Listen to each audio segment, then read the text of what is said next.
welcome to Selection Sunday Show, where we go over our final Swish lineup for the week, explanations why. But before we get into that, a big update. Huge news that simply was user error on my part.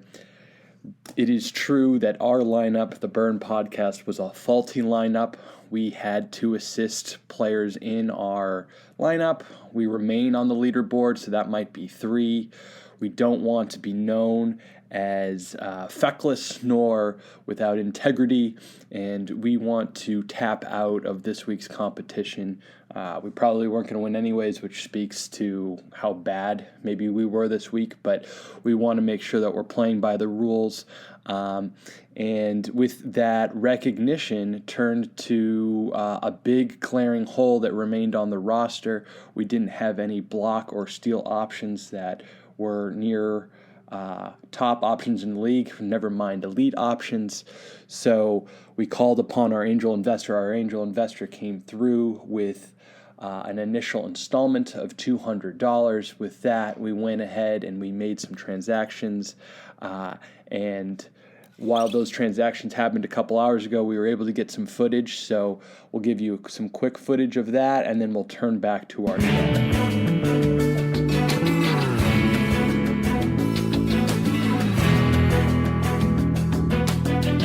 The first transaction was Noelle, our angel investor, wanted to invest in a young piece that maybe is really undervalued in the market. Now, the Noelle card that we're looking at, as you can see by the cards, has a range of values, but definitely a slew of just dollar purchases. The mint values are low there, but we thought that this was a piece that will definitely rise in value and also give us another option as opposed to maybe our one of more elite options. While there were some intriguing players that remain at the top of stat charts in the steal and block category, the runaway favorite is Rudy Gobert. And as you can see, the Rudy Gobert block card has already started to develop in the marketplace. But $43, I think, is similar to, where we might have felt about Russell Westbrook and when we prioritize the assist move. And I think, while there was the user error of not quite getting this part of the game, we are making purchases based off of our intrinsic value belief that these moments have as it pertains to the Swish fantasy game. This is where we see the value, and that's where we want to invest in. We're making that really well documented. And this angel investor is with us in our conviction of Rudy Gobert being a top-of-the-line option in the block category. There's really none other. So the other higher players in those categories don't have cards on the marketplace available or even printed as a whole. Now, I think that'll change as time develops, as more cards get printed. However, it still doesn't change the fact that Rudy Gobert is the best option. And later in the show, we will show you that. But now you start to see that we're really starting to collect some cards, and we'll think about starting Noelle in this second week, and get on the right side of things and not provide a faulty.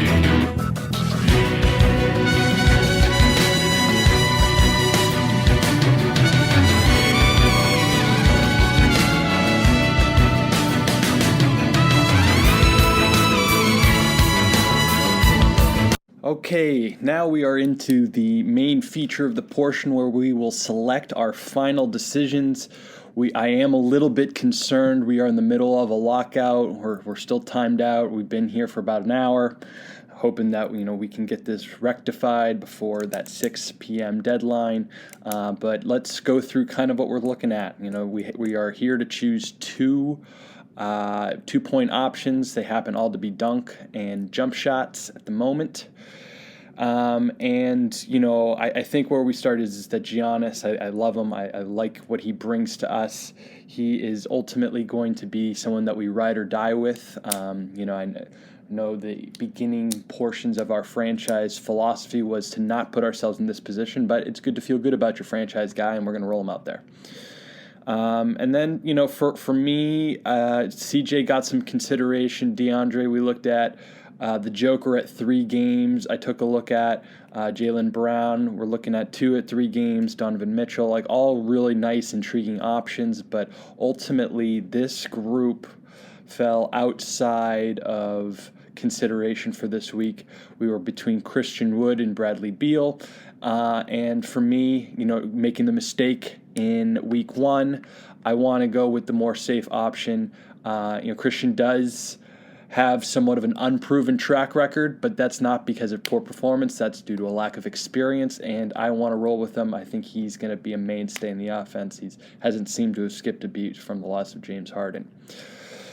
In 3-point options, we only have 2, and Jason Tatum's coming off of or still maybe in COVID protocol, so it's kind of a pretty easy selection. Steph is going to get his 3-point shots from that position. I just want shots off, and feeling good about that option. Now we have kind of some interesting assist options. Ben Simmons is coming on real strong after his couple games missed. Brogdon gave us a good firm week in week 1, and I really like Trae Young.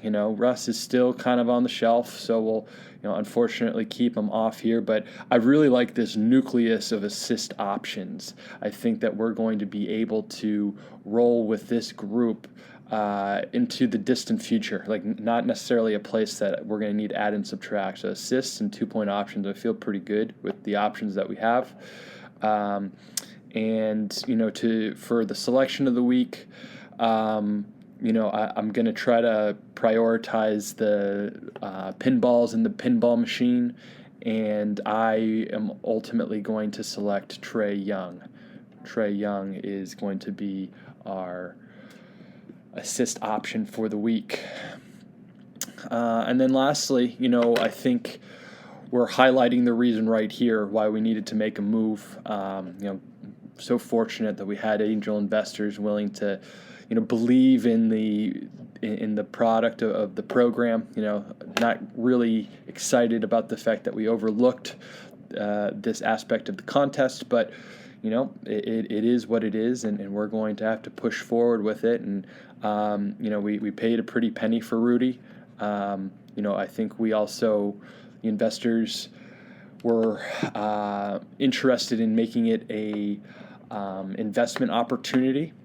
So we also purchased another copy with the hopes that that price will rise in value in the next couple of weeks.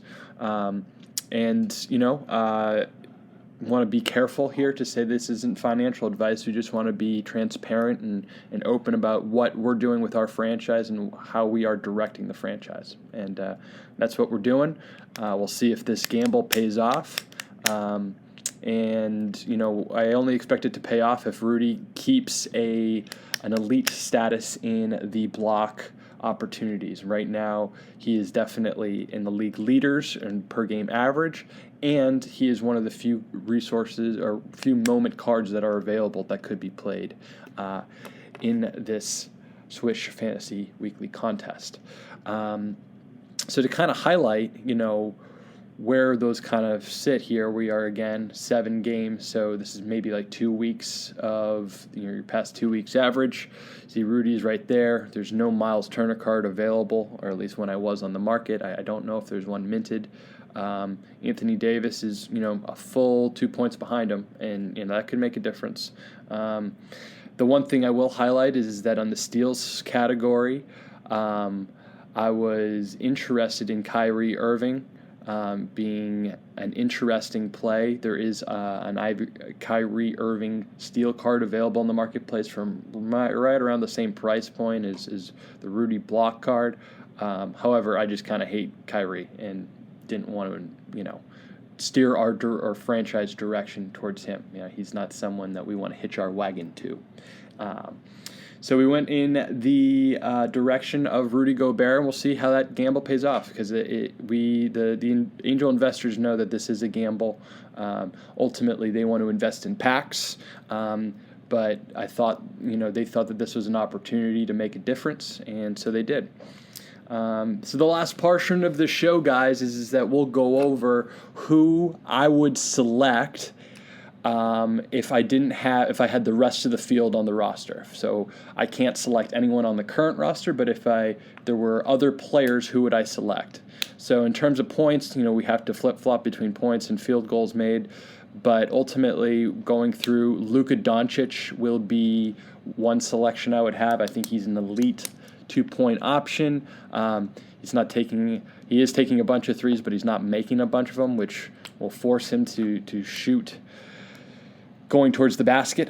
I think I like that option there. The other point option I would select would be, from my field goals made perspective, I really like Julius Randle. I like Julius Randle. He's not taking that many threes. I think the New York Knicks are starting to believe in Julius, and I think that that's kind of a sneaky place, not maybe somebody that will be highly selected, but can be found on the marketplace at a decent price. And I think will continue to pay dividends. When you're the number one option on a club, I really like the prospect of that. 3-point made card. I think it's a pretty obvious one. I think C.J. McCollum's really hot. He is going to get his shots. Good Lord, 11 per game. He's right on par with Steph, and he's shooting it at a little bit of a clip higher as of late. Paul George was coming up second in that option, but I really like C.J. in the 3-point made. For the assist or handle column, I think Harden is actually going to be the best play this week. He put up that triple-double, but he really racked up a bunch of assists. I think he is going to fight that early narrative that he is not a ball sharer to begin with. With KD and Irving, I actually forecast some short-term success, and I think that comes in the product of assists for James Harden. So thought about splurging on him this week. I thought it was a nice play. Ultimately, the capital wasn't there to make a move like that. And then steals column, I think the best option is a Kyrie steal. I do think you're going to get some of that same sort of James Harden effect where this first week when he gets back, he's going to try really hard. Would probably have to check to see if he's playing early this week. If he is not playing early this week, I would consider an Anthony Davis block card. That's where I would go with. If none of those are readily available, the Joker steal is a really nice play. T.J. McConnell steal, you might be able to find those as well. But I think this block steal category is an interesting place because, yes, I went ahead and tried to get the most elite option, but we're really only getting 4 points extra a game. When Rudy maybe grabs a 5 or 6 block game, that makes a big difference. But there's no guarantee there, and it'll be fun to kind of track that. But that'll wrap today's Sunday selection show. It's 3:20 right now. Hopefully the website gets back and going. It is very easy, guys. All you have to do is jump right here and paste the link. There is a link to paste the button. Hopefully, let's see if that actually goes through for me. Not sure. Yeah, okay. So that is our lineup for the day. We have Giannis, Christian Wood, Rudy Gobert, Steph Curry, and Trae Young. So we'll go ahead and clip that up in real time, put that on Twitter after the show. But like I said, guys, really excited to go off onto a real second week here, and congrats to everybody who ultimately will finish in the top 10, getting a free pack, free money in the bag. Love to see it. All right, guys, I'm out.